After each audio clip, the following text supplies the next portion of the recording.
Rachel from the Aquarium, our good buddy and neighbor, and we are here on a gorgeous, steamy, hot day on the creek, Alice Creek, which we know is our watershed. And we are going to collect some data on our beautiful oysters, and we are actually going to transplant them onto the reef at the aquarium. So I'm gonna let Rachel just tell us a little bit about the reef that we're gonna transplant them with. Yeah, so the Virginia Aquarium a few years back created a reef. So there is a place a little further down the creek where we brought old shell from clams and oysters and created a structure that was very natural to allow oysters to come and solidify on top. So oysters, when they're babies, they need a hard structure to attach to.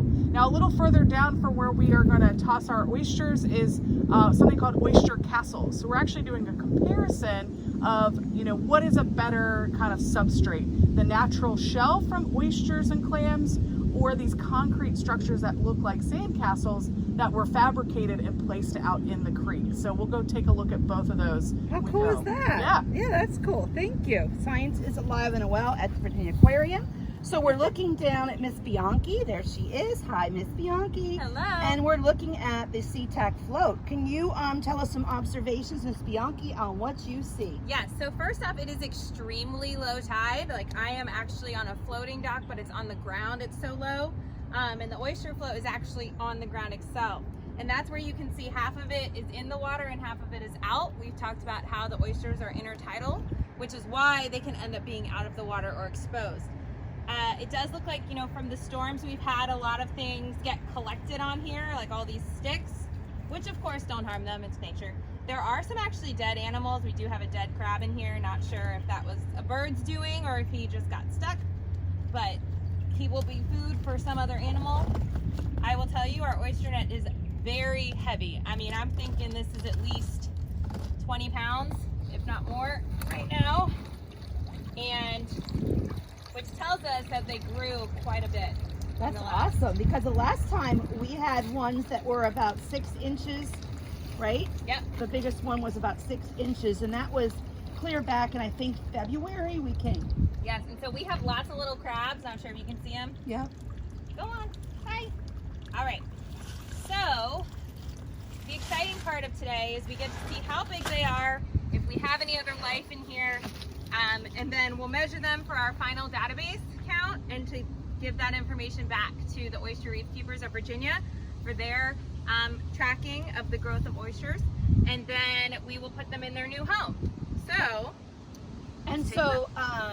students that are watching this, I want you really to think about thinking like a scientist, an environmentalist, and thinking about how that wonderful scientific language that you're going to hear.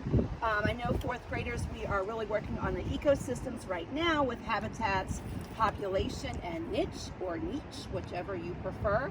But we're going to be looking and applying those terms to our area. And remember, 1st graders, it's very important that we're looking out for taking care of our oysters, which are filtering our waterways, and we are looking at making sure there is no trash that could lead all the way to the ocean. And 2nd graders are learning about systems in nature, and I want them to think about how the oysters have an important role in the system, especially here in this water that we have. And 3rd graders are really focusing on structures in nature, part 1 and part 2. So we're really pulling in those structured pieces, which parts are interdependent.